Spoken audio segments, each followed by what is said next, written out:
किसान भाइयों नमस्कार। मैं जितेंद्र कुमार आप सभी का मेरे YouTube चैनल में स्वागत करता हूं। किसान भाइयों अभी हमने कुछ समय पहले एक बीज के बारे में, धान के बीज के बारे में हमने वीडियो डाले हुए थे। वो था अंकुर कंपनी का श्यामा धान। उसके बारे में बहुत इंक्वायरी आ रहा है कि धान को कैसे लगाना है, कितने मात्रा में लगाना है, कितना उत्पादन आता है, उसमें कंसा कैसे होता है। तो ये सारी इंक्वायरी आ रहा था। तो हमने क्या किया, कंपनी के जो साहब है उसको हमने अपने यहाँ बुलाए हुए हैं। तो वो आपको टोटल जानकारी बताएगा कि आपको किस समय पे लगाना है और कैसे कैसे विधि से लगाना है, कितना कंसा आता है, कितने दाने आता है और उपज कितना आता है, कौन सी मिट्टी में कैसे लगाना चाहिए, कौन सा पानी का इस्तेमाल करना चाहिए, कैसे खाद का इस्तेमाल करना चाहिए, कैसे दवाई का इस्तेमाल करना चाहिए, ऐसी सारी जानकारी देगा। तो हम उसको बुला चुके हैं, उसको हम इनवाइट करेंगे। और आप जो है अगर हमारे चैनल में अगर नए हैं तो हमारे इस चैनल को सब्सक्राइब कर लीजिएगा और इस वीडियो का अंत तक देखिएगा ताकि आपको पूरा समझ आए और जो भी डाउट हो वो क्लियर हो जाए। किसान भाइयों हमारे जो अधिकारी है अंकुर कंपनी का, वो आ चुके हैं। तो हम उससे पहले परिचय ले लेते हैं, मुलाकात करते हैं, उसके बाद सारी जानकारी सर जो है देंगे। तो सर नमस्कार। नमस्कार। वेलकम हमारे यूट्यूब परिवार में और हमारे चैनल में, यूट्यूब चैनल में। तो सर जैसे कि हम बात कर रहे थे कि हमारे पास यूट्यूब में पिछले आपके वीडियो डाले थे श्यामा का बीज का, है ना। तो उसमें बहुत सारी इंक्वायरी आ रही कि इस धान को कैसे लगाना है, क्या करना है और कितने मात्रा में लगाना है, कैसे कंसा आएगा और उत्पादन कैसे आएगा, पानी के कैसे होना चाहिए, मिट्टी कैसे होना चाहिए। तो सारी जानकारियाँ मतलब हमारे से इंक्वायरी आ रहा है, पूछ रहे हैं। तो आप पूरा विस्तार से समझाइएगा ताकि किसानों को एक बार में समझ आ जाए और इसका ज़्यादा से ज़्यादा उसका प्रॉफिट ले सके उत्पादन पे। तो किसान भाइयों आप आगे के वीडियो में सर रहेंगे और आपको पूरे जानकारी देंगे। तो सर आप अपना नाम बताइएगा। नमस्कार किसान भाइयों, बहुत दिन से भैया बोल रहे थे कि आप आइए और हमारे किसान भाइयों को कुछ जानकारी दीजिए, तो उसी के पर्पस में अपन आए हैं और एक नया वीडियो बना रहे हैं। मेरा नाम धर्मेंद्र कुमार पात्रे है और मैं अंकुर सीड प्राइवेट लिमिटेड का एक प्रतिनिधि हूँ। तो किसान भाइयों आप लोग का एक सवाल रहा, ज़्यादातर हमारे पिछले वीडियो में हमने डाला हुआ था वीडियो बना के। किसान के पास गए थे, हमने प्रदर्शनी के तौर पे एक खेती में मतलब किए थे धान को, बहुत ज़्यादा एरिया में नहीं लगाए थे। एक एक किसान को एक एक एकड़ दिए, एक एक एकड़ के लिए दिए थे। तो हमने वीडियो बनाया, डाला, वहाँ से किसान संतुष्ट रहे और अन्य धान की अपेक्षा बहुत अच्छा उत्पादन रहा। तो जैसे हमने डाले वीडियो, उसके बाद जो वापस हमारे पास जो इंक्वायरी आ रहे थे वो शुरू से अंतिम तक इंक्वायरी आ रहा था। तो हम उस सारी चीज़ों को क्या है, इंक्वायरी इसमें भी आ जाएगा, साथ ही साथ उसका टोटल विधि भी आ जाएगा। तो हम बात करते हैं सबसे पहले अंकुर सीड्स जो है बीज है, अंकुर कंपनी का जो बीज है श्यामा करके, श्यामा वैरायटी सर। जी सर। हाँ, श्यामा वैरायटी का जो बीज है वो कौन सी वैरायटी है, ये हाइब्रिड है, रिसर्च है या ओपी या तो फिर ओपी वैरायटी है, इसके बारे में सर आप बताइए कि ये कौन सी वैरायटी है। ये अंकुर श्यामा अपना रिसर्च धान है। अच्छा सर, रिसर्च धान है जी जी। और ये जो इसका अवधि जो आता है ये कितने दिन का है। ये 135 से 140 दिन की अवधि है। जी जी। और एक और सवाल ये है कि इसका जो कंसा जो आता है वो कितना कंसा आता है, एक एवरेज अगर हम देखें तो हमारे धान में कितना कंसा तक दे सकता है एक जमीन में, ये एक एवरेज अगर देखा जाए तो इसमें कंसे की मात्रा वो 15 से 18। तो कंसा के बारे में बात कर रहे हैं, तो क्या है जो कंसा देता है वो हर जमीन में देता है, हर मिट्टी में देता है 15 कंसा की अलग अलग मिट्टी में देता है, क्योंकि बिना मिट्टी का भी प्रकार मेंटेन करता है, मायने रखता है। जी जी जी। हर मिट्टी में अलग अलग कंसे आते हैं, किसी में कंसे की संख्या बढ़ भी जाती है और कम भी होता है। जैसे अपन गोरसा मिट्टी बोलते हैं, अगर उसमें अगर डालेंगे तो मिट्टी में कंसे की संख्या कम आती है। अगर कन्हार हो गया, मटासी, इस टाइप का मिट्टी में अगर करते हैं तो 15 से 20 कंसा आता है। और एक खास बात और है, देखिए अगर धान में वो तो आप दूसरा धान, कोई भी दूसरा धान लगाते हैं तो कंसे 20-25 आएंगे, लेकिन बाली सभी में पर्टिकुलर सेम नहीं रहता। और ये अपने रिसर्च धान श्यामा में बाली 15-20 ही आएंगे, लेकिन इफेक्टिव टिलर रहेंगे और बाली में सभी में दाने समान रहेंगे, एक बराबर रहेंगे, किसी में कम नहीं रहेगा। और कभी कभी ऐसा होता है कि दूसरे धान में कंसे तो बहुत आते हैं लेकिन बाली कम रहता है, कि बालियों की संख्या, दाने की संख्या कम रहती है। मतलब ये बोला जाए जैसे कि अगर कंसा जो बाद में निकलता है वो दिखने को तो दिख जाता है, लेकिन उसकी जो बाली जो है कम आती है, लेकिन उसके जो कई ऐसा होता है कि अब लेट में कंसा निकला तो पकेगा कब, क्योंकि कटाई के टाइम वो उसमें फिर बदरा आना शुरू हो जाता है, ऐसा कुछ है। बिल्कुल बिल्कुल। हाँ, तो इसमें कंसे का है, ये तो हमारा हुआ कंसे के बारे में हुआ, मिट्टी के बारे में भी हो गया। उसके बाद इसमें एक चीज और है, इसके जो दाने हैं बोल्ड आता है, मोटा आता है, मोटा दाना का है। तो इसको और अगर हम लगाएं रोपाई में, रोपाई में कितना केजी प्रति एकड़ लगाए, और लइहरा में कितना लगाए, और बुआई में कितना लगाए, सीधी बुआई में, इसके बारे में भी आप बताइए कि हमें कौन सा उचित रहेगा, रोपाई उचित है कि बुआरा उचित है कि लई उचित है, और तीनों में बीज की मात्रा कितना लगेगा, इसके बारे में भी बताइए। अपन जैसे रोपा लगाते हैं तो उसमें बीज की क्वांटिटी है, 1 एकड़ में आप 10 किलो दाने का उपयोग कर सकते हैं। और अगर रोपाई न लगा के अगर लाई चोपी अगर आप लोग डालते हैं तो 20 किलो। और अगर मुआरा या छींट पद्धति से करते हैं तो आपको एकड़ पीछे 30 किलो डालना पड़ेगा, क्योंकि अगर उसमें सीड को बढ़ाना पड़ेगा अगर छिटाई करेंगे तो, यार लाई चोपी डालना है तो। और रोपा इसके लिए सबसे बेस्ट और उत्तम है, अगर आपको उत्पादन भी लेना है, प्रोडक्शन अच्छा आएगा। अच्छा, इसमें यह है जैसे कि हम रोपाई करते हैं तो क्या है, एक निश्चित एरिया में हमने क्या किया, उसमें बीज को डाले हुए, जी जी। तो उसका रख रखाव देख रेख हम कर सकते हैं, है? जैसे हम लइहरा करते हैं तो उसमें क्या होता है, कुछ जो है चिड़िया वगैरह खा लेता है ना, कई जो है नीचे दब जाता है, तो इसी कारण से खत्म हो जाता है, बीज तो इसमें ज्यादा लगता है। उसके बाद अगर और बात किया जाए कि बुआई, सीधी बुआई, तो क्या जैसे कि हम लोग ट्रैक्टर से जुताई कर देते हैं या नांगर से जुताई करते हैं, तो ये इसका जो दाना मोटा रहता है, ऐसे है मोटा रहता है, जब ट्रैक्टर चलता है या तो नांगर चलता है उसमें क्या होता है, वो या तो फिर वो जमीन के अंदर जाएगा या तो छिल जाएगा, टूट जाएगा, यही हो जाता है, जिसके कारण से बीज ज्यादा लगता है। बीज ज्यादा लगता है ना, क्या कुछ परसेंट दाना खराब भी हो जाता है उसकी वजह से, क्या अंदर दब जाएगा तो खराब भी हो जाएगा। अच्छा अच्छा। और एक ये चीज है कि आप रोपाई करते हैं तो उसको प्लांटेशन 16 से 21 दिन में अगर उसका प्लांटेशन सही हो जाता है तो उसमें प्रोडक्शन एक्चुअल आता है।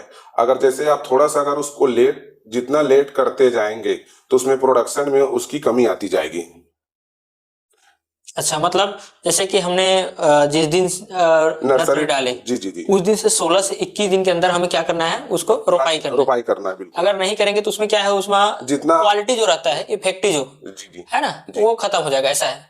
तो ये 21 दिन के अंदर अंदर हमें ये करना रहेगा। जी जी, ठीक है। तो जैसे कि ये जो रिसर्च वैरायटी है, तो क्या हम जैसे कि अन्य धान डालते हैं उसी हिसाब से इसका इसमें कर सकते हैं क्या, कि खाद को पहले डाले कि इसमें खाद होता है कोई वो थोड़ी? नहीं, आप जैसा नॉर्मल खेती करते हैं वैसे ही कर सकते हैं, ऐसा कुछ नहीं है।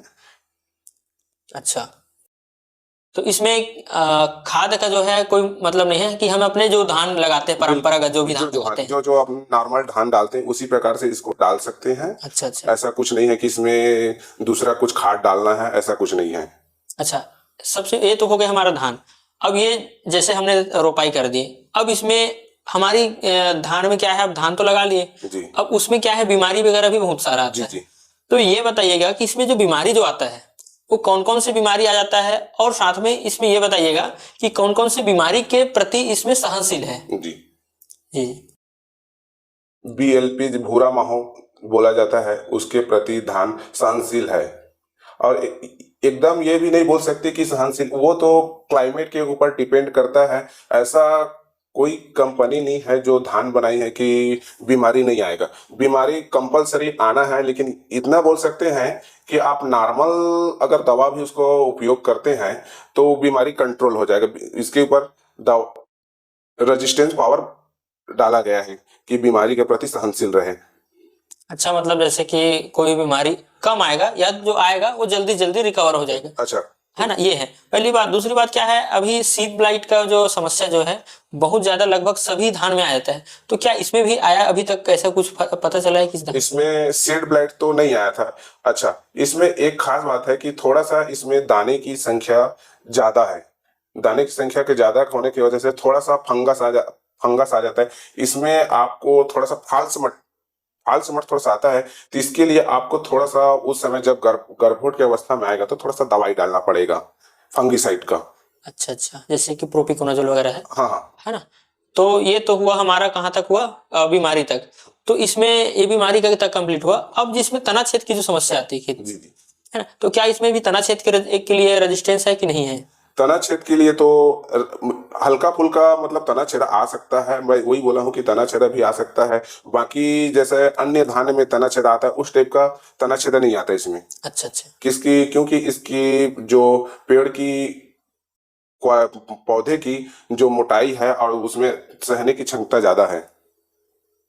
अच्छा अच्छा, आप धान की मोटाई की बात किए तो हम एक और टॉपिक लेते हैं। जो धान जो है उसकी मोटाई तो अच्छा रहता है, तो क्या ये जो है क्या है, हम लोग पिछले बार जो जिस खेत में लगवाए थे ना, वो लगभग 3 बार बाढ़ में डूबा था। अच्छा अच्छा। 2-2 दिन के लिए, 3-3 दिन के लिए, ऐसे करके 3 बार डूबा था, लेकिन धान गिरा नहीं था।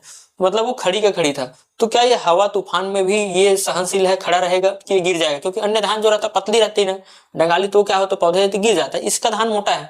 तो हमने हवा तो नहीं जानते, लेकिन जो पानी की उसमें डूबा हुआ था ना, तो वो खड़ी था लास्ट तक। मतलब जितने भी धान देखे गिरा नहीं था। तो क्या ये सही है कि जगह जगह आप लोग क्या है, आप लोग का उसमें अंडर बहुत जगह खेती होता है, तो आप बताइए कि क्या ये गिरता नहीं है क्या? पहली बात तो इसके धान के जो बाली है उसकी जो पौधे की मोटाई ज्यादा है, और खास बात यह है कि इसकी हाइट कम है। 110 सेंटीमीटर इसका हाइट है। हाइट कम होने के वजह से ही धान नहीं गिरता है।